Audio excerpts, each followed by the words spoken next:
Hello everyone, नमस्कार। आपका बहुत बहुत स्वागत है आपके अपने YouTube channel yes good life में। आशा करती हूँ सब बिल्कुल ठीक ठाक होंगे, तंदुरुस्त होंगे, खुश होंगे। आज मैंने अपना ब्लॉग यहीं से शुरू किया है, करेले बनाने से, मतलब तैयारी से। पूरा मैंने नहीं रिकॉर्ड किया क्योंकि इससे पहला ब्लॉग भी आज ही के दिन का आपको मिला है, ये भी संडे के दिन का ही है।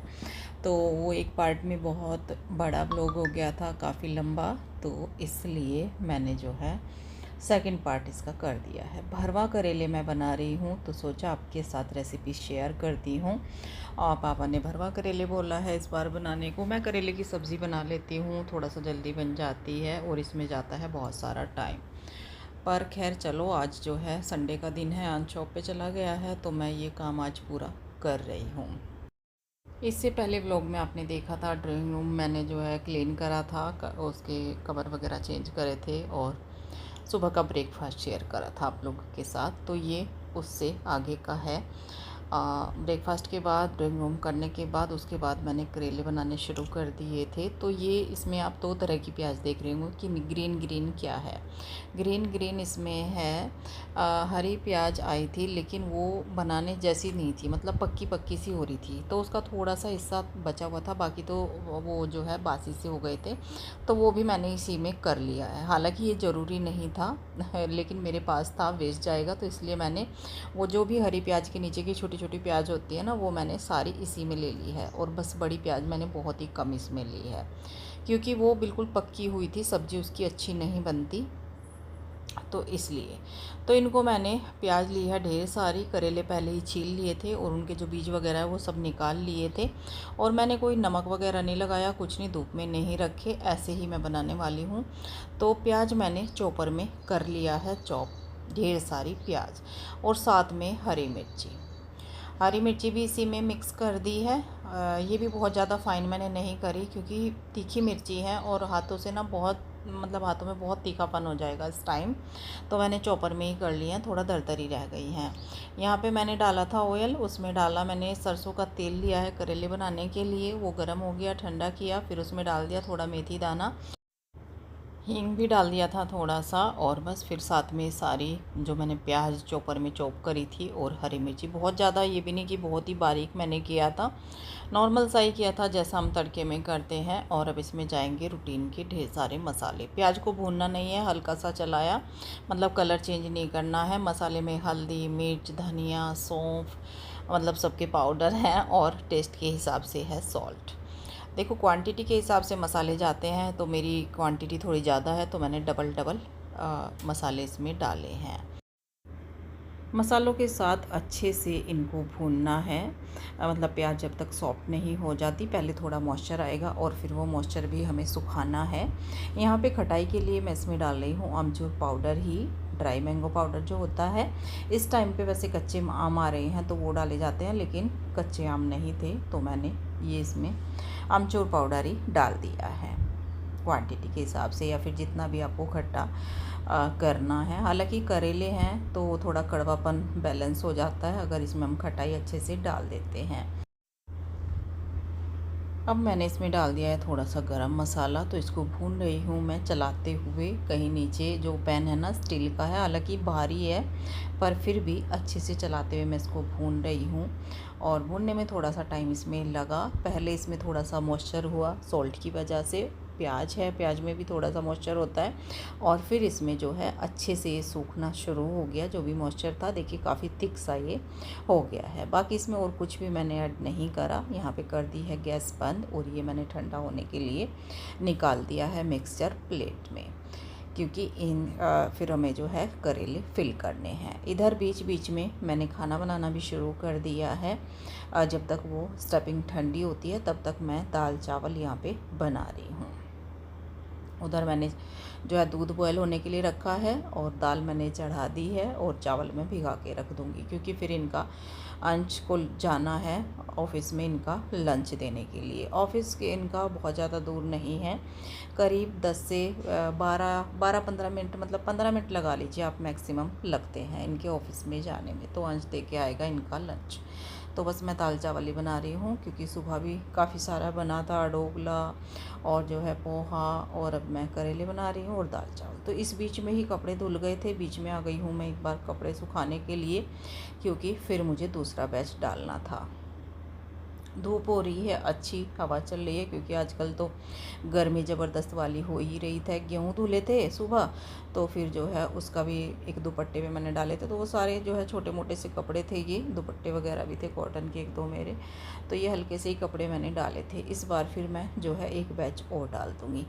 तो काम घर में रहते हैं ना, तो इतने ढेरों काम होते हैं करने के कि काम तो कभी ख़त्म होते नहीं हैं हमारे। लेडीज़ के तो बिल्कुल भी काम ख़त्म नहीं होते मेरे हिसाब से। बताइएगा, क्या आपके साथ भी ऐसा ही है? तो आप देख ही रहे हैं मुझे दोनों ब्लॉग में रेगुलर किस तरीके से मैं काम में लगी हुई हूँ। अब करेले के लिए मैंने ब्रेक ही लिया है। मैंने पहले दूध बॉयल कर दूँ, खाना बना दूँ पूरा, कहीं लेट ना हो जाए। तो यहाँ पे दाल बन गई थी, बॉयल हो गई थी, उसमें मैं तड़का लगा रही हूँ। हींग जीरा डाल दिया है घी डालने के बाद, और घी डाला है, और फिर उसमें मैंने डाल दिया है जो है टमाटर हरी मिर्च का पेस्ट। प्याज नहीं लिया है, प्याज होता तो मैं ऑयल में छोंक देती हूँ, अगर घी मतलब जीरे में ही तड़का लगाती हूँ तो फिर मैं घी डाल लेती हूँ, प्याज मैंने नहीं डाली। तो क्या था, कल रात को कुछ ऐसा बनाना था शायद, तो अंश ने श्रेय ने टमाटर पीस के रख दिए थे, लेकिन फिर वो यूज़ नहीं हुए थे, तो वो टमाटर का पेस्ट रखा हुआ था। मैंने चलिए दाल फ्राई कर लेते हैं, नहीं तो हींग जीरे का तड़का लगा देती सिंपल तरीके से। तो यहाँ पे बस अच्छे से इसको जो है पकने के लिए, भुनने के लिए छोड़ देती हूँ मसाले को, और दाल बहुत अच्छे से बॉयल हो गई है, चावल बन जाएंगे। तो दाल मैंने बनाई है उड़द और चने की मिक्स, थोड़ी सी मैंने चने की डाल ली थी और बाकी उड़द की दाल है। तो ये दाल तड़का बनके हमारा तैयार हो गया है। बहुत ही सुंदर तो देखने में है ही, खाने में भी बहुत ही टेस्टी दाल बनती है ये। पीली दाल किस किस को पसंद है तो बताना। तो जी यहाँ पे थोड़ा सा मैंने पानी डाल दिया गरम, इसमें बॉयल, दाल में ठंडा पानी नहीं डाला जाता, तो बॉयल पानी डाल दिया है, क्योंकि काफ़ी थिक लग रही थी, थोड़ी देर बाद और थिक हो जाती। तो बस दाल तो रेडी है, और बस फिर मैं सैलड वगैरह कट कर दूँगी।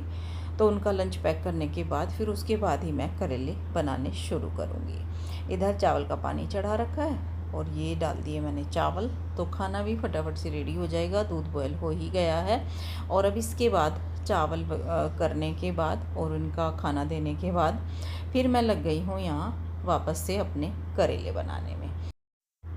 स्टफिंग जल्दी जल्दी से भर जाएंगे, क्योंकि बिल्कुल ठंडे हो चुकी है स्टफिंग हमारी।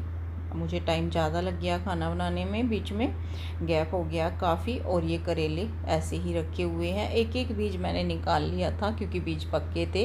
अगर बीज कच्चे वाले होते हैं ना, तो कुछ लोग स्टफिंग में मिला लेते हैं, उसको मिक्स कर लेते हैं, कुछ लोग छिलका भी डालते हैं धुल के, पर मैंने कुछ नहीं डाला, मैंने अलग से स्टफिंग इसकी रेडी करी है। इस तरीके से करेले बिल्कुल भी कड़वे नहीं लगते। ना तो मैंने इनको जो है धूप दिखाई है, ना इनको मैंने नमक लगाया है, ऐसे ही मैं हमेशा बनाती हूँ। अगर मैं सब्जी बनाती हूँ, मतलब कट करके बनाती हूँ भुजिया टाइप, तो वो भी मैं वैसे ही बनाती हूँ। तो बस यहाँ पे स्टफिंग दबा दबा के अच्छे से मैं ढेर सारी इनके अंदर भर रही हूँ, और फिर भी बच जाएगी जो भी मसाला है ये, तो वो वेस्ट नहीं जाएगा। उसको हम रोटी पराठे के साथ ऐसे भी खा सकते हैं, क्योंकि वो पहले से ही पका हुआ है। यहाँ पे सारे करेले भर गए हैं, और यहाँ पे मैंने सरसों का तेल फिर से चढ़ा दिया है गरम होने के लिए। सेम पैन ले लिया है साफ़ करके, और इसमें डाल दिया थोड़ा सा सॉल्ट। सॉल्ट से दो फ़ायदे हैं, एक तो हमारा जो है तेल में ज़्यादा स्मेल नहीं रहती है, स्मेल ख़त्म हो जाती है, और दूसरा जो स्किन है नमक के साथ वो जल्दी से सॉफ्ट हो जाएगी। तो ये 2 टिप्स हैं जो मैंने आपको दिए, आप ट्राई कीजिएगा। बहुत ही जल्दी से सॉफ्ट हो गए थे करेले। उधर मेरे जो है चावल भी रेडी हैं। खाना मैंने इनका अभी नहीं सर्व किया है, तो पहले मैंने ना इसको दाल को खाली कर दिया था कढ़ाई से। वो कढ़ाई ऐसी है पुरानी सी, तो मैंने खाली कर दिया था।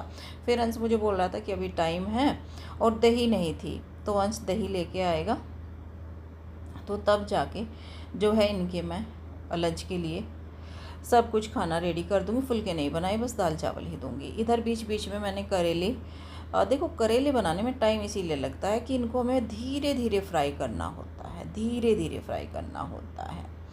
तो इनको अलट पलट के अच्छे से मैंने सेक दिया है और यहाँ पे इनका लंच तो पैक हो गया है। अब मैं जो है थाली लगा रही हूँ बच्चों के लिए। दाल मैंने डाल ली है और खीरे का मैंने रायता बना दिया है और ये डाल दिया घी। तो ये मैंने थाली लगा दी बच्चों के लिए। दोनों बच्चे खाना खा लेंगे, पापा खाना खाते नहीं हैं, लंच नहीं करते दोपहर में, और मेरा तो अभी बहुत काम पड़ा है। तो मेरा ऐसा कुछ है नहीं कि मैं खाऊंगी भी या नहीं खाऊंगी खाना, मेरा ऐसा ही होता है कई बारी। अभी काम किचन मेरी अभी ऐसे ही पड़ी है।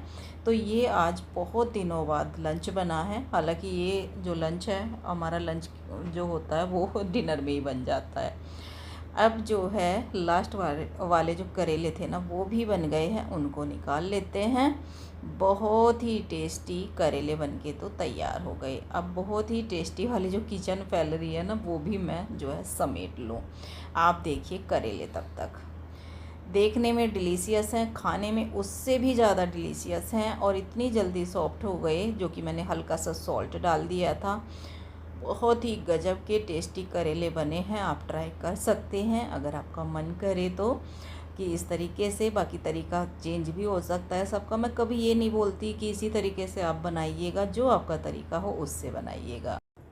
हेलो जी, कैसे हैं आप सब? 2 व्लॉग हो चुके हैं पूरे और मैं इतना बिजी थी कि कुछ जो है आपसे बातें ही नहीं कर पाई। सिर्फ वॉइस ओवर में ही पूरा व्लॉग पहले वाला था और अभी तक भी ऐसे ही चला है। तो कैसे हैं आप सब, आप मुझे बताइएगा।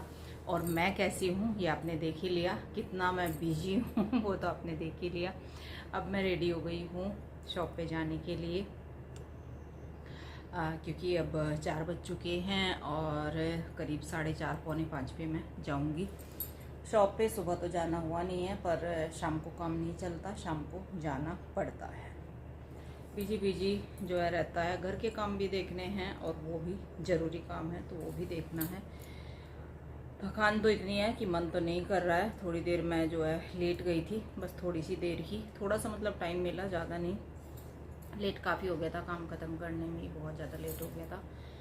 और फिर डिशवॉशर मैंने लोड पहले ही कर दिया था, तो जो वो बाद के लंच के बर्तन थे वो मैंने हाथों से ही कर दिए पूरे। जैसे करेले की कढ़ाई बढ़ाई, वो बहुत सारा काम हो जाता है, तो वो सब।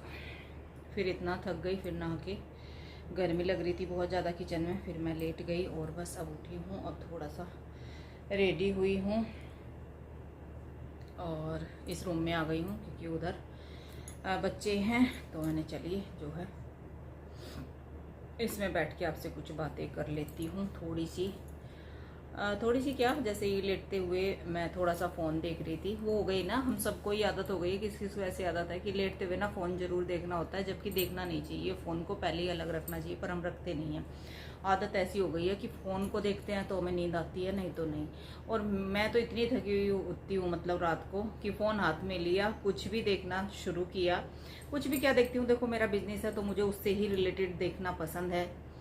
क्या डिज़ाइन है, क्या कुछ चल रहा है, इसी तरीके का मैं कुछ देखती हूँ। मेरे पास टाइम ही नहीं है किसी के ब्लॉग वगैरह देखने का, या फिर कुछ अपना कोई ख़ास होता ही है तो एक आध तो कुछ ना कुछ हम यूट्यूब पे देखते ही हैं। तो बस ऐसा ही था।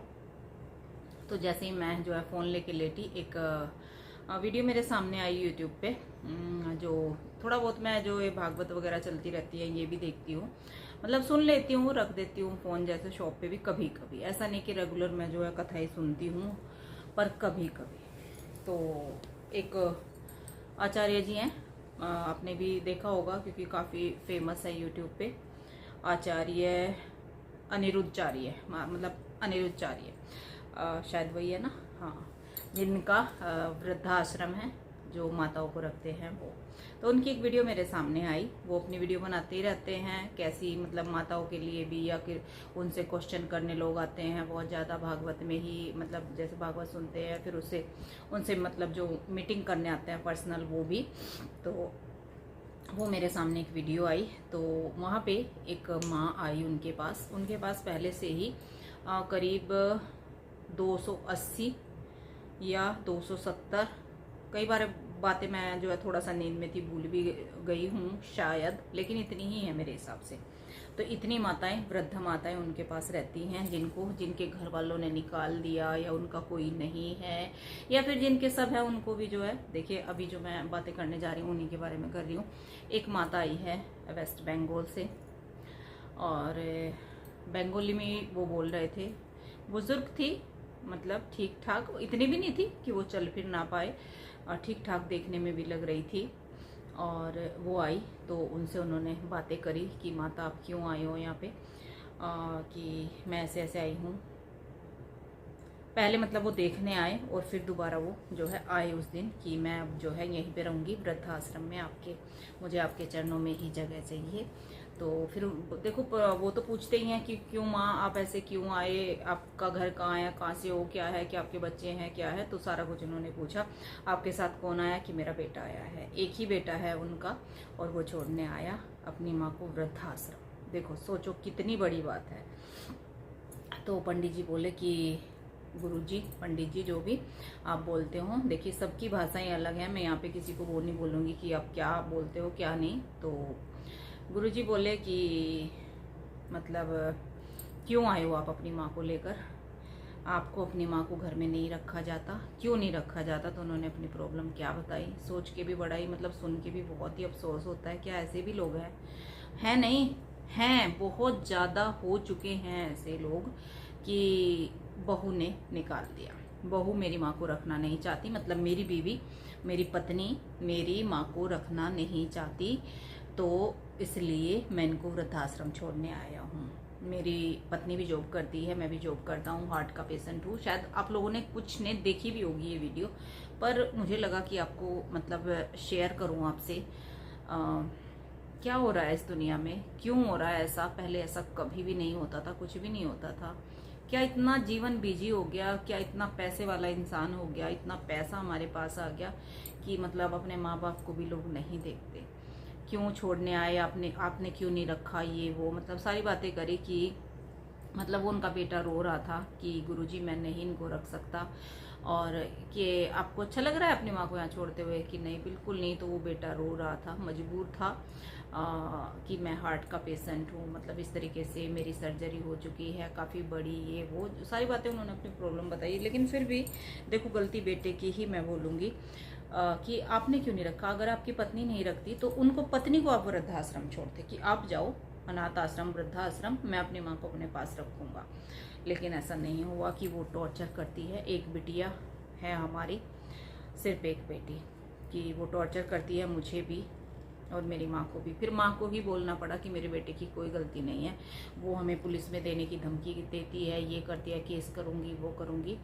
तो इस तरीके से तो फिर मैंने ही अपने बेटे से बोला कि मुझे वहाँ छोड़ दो। तो मतलब कितनी दुख भरी कहानी है उस माँ की। वो दोनों माँ बेटा रो रहे थे और गुरुजी ने उनको अपने वृद्धाश्रम में जगह दी। तो वहाँ पे दान वगैरह जो भी हमसे होता है, मतलब देखो अपनी श्रद्धा है, अपनी इच्छा है, जो कोई भी करना चाहे, दान दक्षिणा से वो सब कुछ हुआ है, सबके सहयोग से ही अब उनका जो है बड़ा आश्रम बनने जा रहा है, जहाँ पे पंडित जी, मेरे मुंह से निकलता है, गुरुजी बोल रहे थे कि 10,000 माताएं रह सकती हैं। आती रहती हैं उनकी वीडियो बहुत ज़्यादा, तो ये इस तरह की वीडियो मैं कभी देख लेती हूँ। मैंने क्या हो गया है दुनिया को, बताओ। एक इकलौता बेटा, इकलौती बहू, और अपनी माँ नहीं रखी जा रही। माँ देखने में ठीक ठाक थी, अच्छी मतलब भली लग रही थी, अच्छी लग रही थी, ऐसे भी नहीं थी कि बीमार है, ये है वो है, कोई बोझ थी नहीं, कुछ नहीं था। मतलब पहले ऐसा कभी नहीं होता था, कभी भी नहीं होता था। अब डिवोर्स हो रहे हैं, पति पत्नी को छोड़ रही, मतलब पति पत्नी को छोड़ रहा है, पत्नी पति को छोड़ रही है, माँ बाप को छोड़ रहे हैं। ये कैसा, मतलब कैसे लोग रहते हैं ऐसे में। वो अपने आप में मतलब गिल्ट फील नहीं करेगी, या मतलब कुछ भी नहीं करेगी, वो नॉर्मल जिंदगी जिएगी कैसे। मैं उस वीडियो को देखने के बाद नॉर्मल नहीं हूँ, मतलब मन में वही बात मेरे घूम रही है इस तरीके से कि ऐसा कैसे लोग कर सकते हैं, कैसे कर सकते हैं ऐसा लोग, पर ऐसे कर रहे हैं। देखो कुछ भी नहीं करा जा सकता। तो मैं तो यही कहूँगी, देखो इंसान ये सोच ले इसमें मैं भी हूँ और भी हैं, सब लोग हैं, यहाँ मैं किसी को नहीं बोल रही। आजकल एक तो ये बहुत ज़्यादा हो गया है कि हम जो है अपनी मम्मी पे, अपने पापा पे ध्यान ज़्यादा देते हैं, अपने मायके की ओर, ससुराल की ओर नहीं। जबकि ससुराल की रिस्पॉन्सिबिलिटी पहले आती है एक लड़की के लिए, मगर मेरी आप सही माने, बाकी कुछ लोगों को गलत भी लग सकता है, लगे तो लगे, कोई बात नहीं है, पर ऐसे ही पहले चलता आ रहा था और ऐसा ही अभी भी चलना चाहिए। देखो, जिस घर में लड़की जाती है उस घर की जिम्मेदारी आ जाती है उस लड़की पर। जिस घर से लड़की आती है, जो उस घर में बहू बन के आती है, उस घर की जिम्मेदारी आती है उस बहू पर, मतलब हमारी भाभी पर ऐसा है नहीं, कोई नहीं मानता ऐसे। पता नहीं क्यों ऐसा क्या हो गया कि माँ बाप इतने परेशान, इतने दुखी घूम रहे हैं लोगों के कि पूछिए ही मत। तो ऐसे हालात हो गए हैं, क्यों ऐसे हो गए, क्यों नहीं, पता नहीं क्यों, पर ऐसा होना नहीं चाहिए। देखो, मैं मानती हूँ कि अपने घर की भी थोड़ी सी रिस्पॉन्सिबिलिटी निभाओ, अगर आप कर सकते हो और आप लायक हो, या फिर वहाँ पे माँ बाप को कोई प्रॉब्लम है उनकी भी करो, लेकिन इसका मतलब ये नहीं है कि ससुराल को एक साइड फेंक दो। नहीं, ये हमारे कोई नहीं है, उनका भी बेटा है। तो सब बेटे तो खैर ऐसे नहीं होते, लेकिन कुछ हैं। अब वो अपनी पत्नी से डर गया बेटा, या जो भी था उनका, माँ को लेके चला गया, जबकि वो गलत था। मैं भी गलत ही बोलूँगी, गुरुजी ने भी उनको गलत ही बोला कि आप गलत हो। ठीक है, हम तो रखेंगे, हमने तो काम शुरू किया है ये माताओं की सेवा करने का, तो हम तो रखेंगे। आप बताना इसमें क्या गलत है क्या सही, आपके कमेंट का मैं वेट करूँगी कि आप मुझे गलत बोलेंगे या सही बोलेंगे, तो मैं वेट करूँगी। चलिए, इस ब्लॉग का एंड यहीं पे करते हैं। कुछ भी पसंद आया हो तो लाइक कीजिएगा, शेयर कीजिएगा, चैनल पे पहली बार आई हैं तो सब्सक्राइब कर लीजिएगा। मैं मिलती हूँ आपसे बहुत जल्दी कोई न्यू ब्लॉग के साथ, तब तक के लिए bye bye, thank you for watching.